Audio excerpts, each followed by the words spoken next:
What are your thoughts about the birthday party? Yes, What would you change if you could change anything? I would like to have certain people there that unfortunately were not able to be there.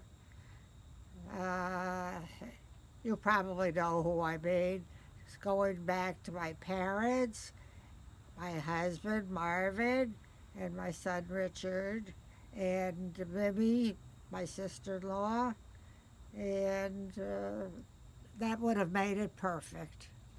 Marvin would have probably loved to have been at that carousel. Oh, he'd have loved it. Um, all right, so tell me about the Lake Luzerne thing. Well, I'm not sure I want you to publish that. Uh, it was just when we were very young. I don't know. Well, we might have been about 16 years old, let's say, at the time.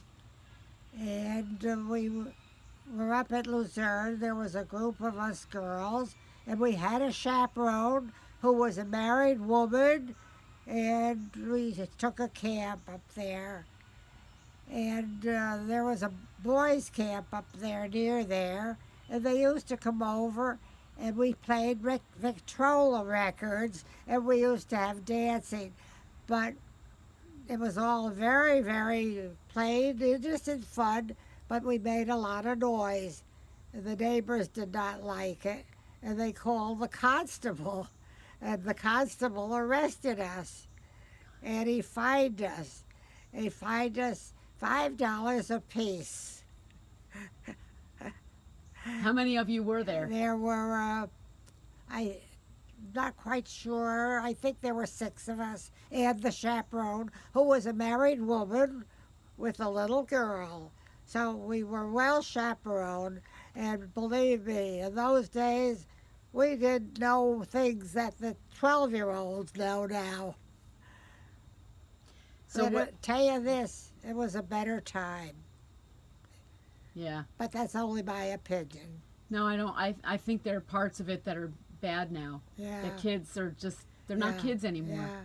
But wait, so what happened with the constable when he showed up? Say again. What happened when the constable showed up? He just said that the neighbors complained, and he was arresting us for disturbing the peace. We said, why didn't you arrest the boys? Because the boys had already left. Oh, they just ran away soon. No, they had just left. He didn't get there in time to catch them, or he probably got $5 apiece, which probably was a good day's wage for him. Probably a week's wage. So do you have a police record then? No, I do not have a police record, because we all gave aliases, and there is no record of us. So what's the name? I won't tell you. No. Did Marvin know? No, I never told anybody. So as far as the general public and the whole world, I have a perfectly clear record. Are you going to write it down and leave it in a safety deposit box or something? No, it goes with me. All right, let me guess some names then. Let me see if I can get it. I won't tell you. Do you remember the name? Sure. Come on. No, absolutely not. I told you no, and I mean no. Okay. I'm Tell gonna watch some TV. I'll be inside. Okay, and help yourself. Okay, so tell me again. I know I already have it, except that the problem is your hair is brown in the story. Say again. I have the thing about Kennedy already, Oh, except the thing is that your hair was brown in the interview. It was much darker. Kennedy. Yeah, when I interviewed you about the day you moved into this house. Oh, It's an older interview before you were still 99. It was way back when you were 99. oh, was my So- youth. Yes, exactly. So I need to get the story with you looking, glamorous now. Well, my hair probably was dyed the same shade, but as the days go on, it goes lighter, that's all. That happens to me too. Yeah. So did you really move into this house November 22nd, 1963? Yeah. The day Kennedy was shot? Yeah. And what happened? What happened, I didn't know it at first, but I had to go down and pick up my son because being that we moved, he wasn't on the right bus route that day. So when I went down, Bob said to me, "Well, who's going to be president now?" And I said, "What are you talking about?" Because in the movie, naturally, we didn't have on the TV or the radio. It was all disconnected, and I had heard nothing about it. And when I got home, the movers had plugged in the TV, and they were so busy watching the TV that the movie came to a halt. And that's how I knew about Kennedy. Interesting. So, and Bobby said to you, Bobby said to me, "Now who's going to be president?" Tell me that again. Bobby said to me. Just repeat it because I was talking at the same time. Bobby said to me, "Now who's going to be president?" And I said, "What are you talking about?" And he said, "The president was shot," or something like that. And I said, "Oh, let's go home. We'll talk to you about it." I had no notion of what was going on because the movers had not plugged in my TV. But when I came home, the movers had plugged in the TV, and they were so busy watching it that the movie came to an end for a while. I'm sure. Yeah. Were you in shock? Oh my God, what a shock! I think everybody was shocked. It was so horrible. But the story was even, I mean,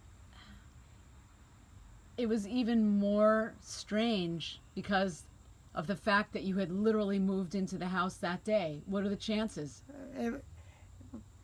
I'll tell you this. I always remember the day we moved in.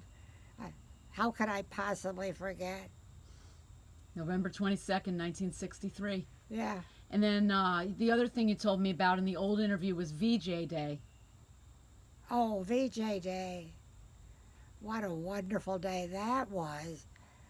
Oh, we were living in Boston at the time, and it was like all hell broke loose, but it wasn't all hell. It was all heaven broke loose because it was such a wonderful relief. Well, Boston was going crazy, and people that we didn't even know were stopping in the house, and everybody was everybody's friend. And then finally, we decided we were going to go down towards the center of Boston, which everybody does on an occasion like that. Well, we soon had to stop that. There was no way we could get through. There were mobs, and they were all going crazy. And it was a wonderful, wonderful day. We had waited a long time for it. It could never happen again because the world is such an angry place now. Well, it's hard to believe that since then we've been engulfed in wars, and we should be out of them by now. I don't know when we're ever going to learn our lesson. Well, not when we have two spoiled brats that are, threatening to press the button at each other. Two spoiled brats. Evidently. The North Korea guy and our wacko. Well, that's a very worrisome situation. Hopefully nobody really pushes the button. I'm afraid it's a case of tweaking the lion's tail till he gets really mad. And then he's just going to turn around and attack. Yeah, well. That's true. Hey. What else did I want to ask you about? Let me just think. VJ Day, Vietnam, the day that Kennedy was shot, the party, Lakeland. The name. No. Forget it.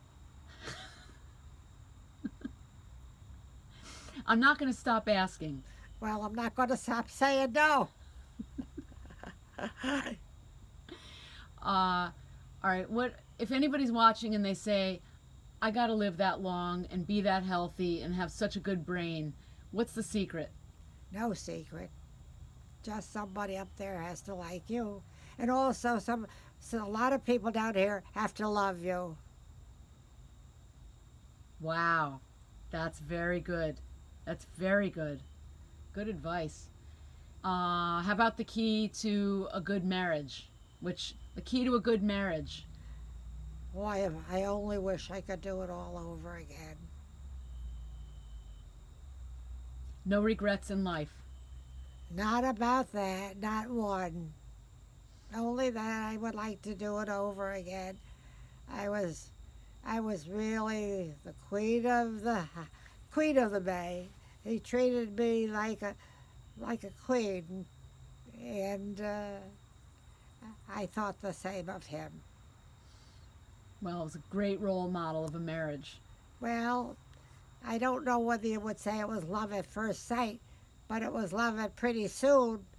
But we met at a fraternity dance at Union College, and he immediately decided he liked me, and spent most of the evening with me, although we were both with other people. And When do you remember the day? I don't remember the date. It was, I'll tell you, I know what day it was. Wait a minute. I'm thinking. I think it was in October, and it was his freshman year at Union, and we were both in college at the time. He was a freshman at Union, and What year would this have been?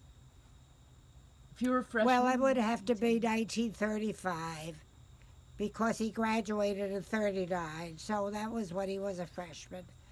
And although we did not start by going steady, by the end of a senior year, we were engaged. Wow. What was the story with New Year's Eve? Was it the first New Year's Eve? No, I don't remember. Let me think. Because you had a date with somebody else for New Year's Eve. Yes, I did. I don't remember which New Year's. It must have been the first New Year's Eve. Wait a minute. I don't know if it was our first together or not. It would have to be because he was probably already going steady with you by the second year. We weren't going steady, or I would not have had another date. Right. So you probably met in October, and then 2 months later. No, it was probably the next year, I would say. So what happened that night? Oh. Well, he asked me to go out with him New Year's, but he had. Wait a minute, we got to start from the beginning. Yeah.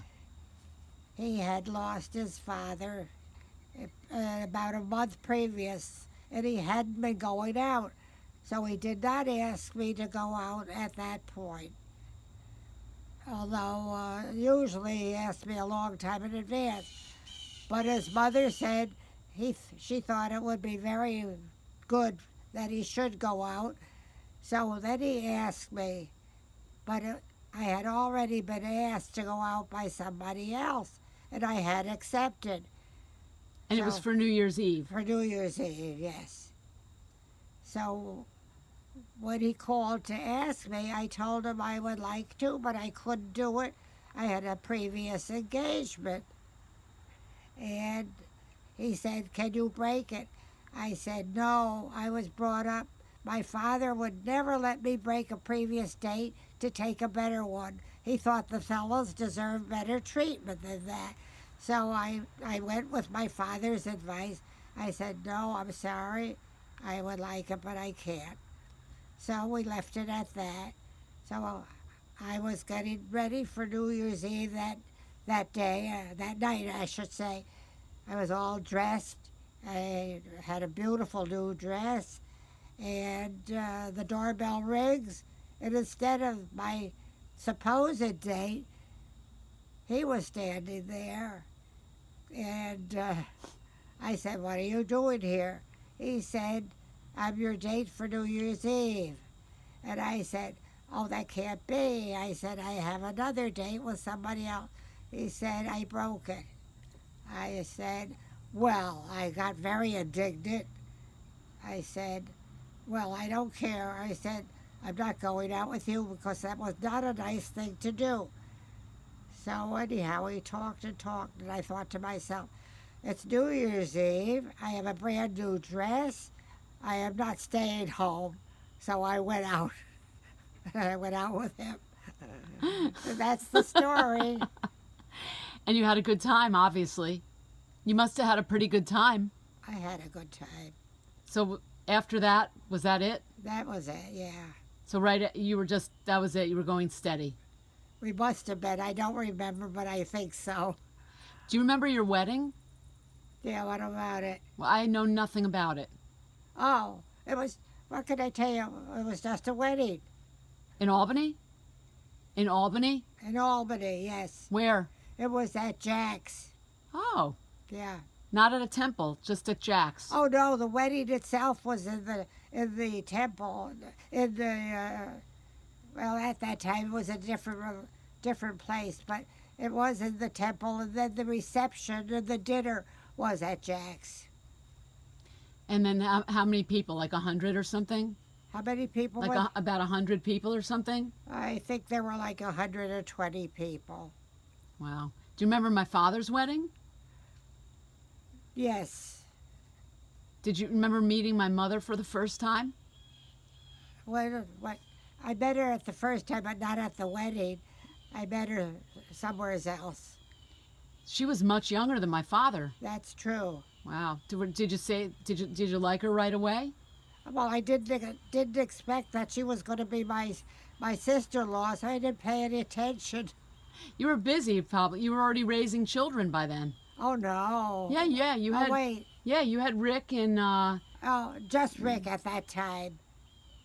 Well, 1955 they got married. No, Bobby was already probably alive. Oh, wait a minute. Because Rick was 19. What was it? What was the date? 1955. Yeah. Oh yeah, I had both of them, but Bobby was a baby. So in those days, people did not take babies all over like they do now. Yeah. Rick was at the wedding, but Bobby was probably home with a sitter because he was little. Did Rick really get upset when Marvin came home from Korea? Yeah. What happened? He said, "Why did you come home and spoil the fun?" Because what fun was he spoiling? What was he talking about? Well, because while Marvin was gone, we lived at home with my mother. Rick and Dad were very, Dad with kids, they got very attached to each other. And I think Rick was having a great time with Bob because Dad and a friend of his did a 9th birthday party for him. And they planned the whole thing. They had it out at some baseball thing. My dad loves kids, and he should have been the head of a boys' school. Or owned a camp. Or owned something with kids, because he's been very good with kids. And then Marvin came home from Korea. And then when Marvin came home, we went back to my old house because I had not sold it. We had rented it out, so I was able to go back to our own house, which was wonderful to get back into it. Except not so much for Rick. Well, he got used to it after a while, and I guess he liked it pretty much. Okay, just my last question for this interview, because we'll have other interviews, okay? Well, we may have to delete some of this. Just one more question. What? What's the name? No. Feedy, the end.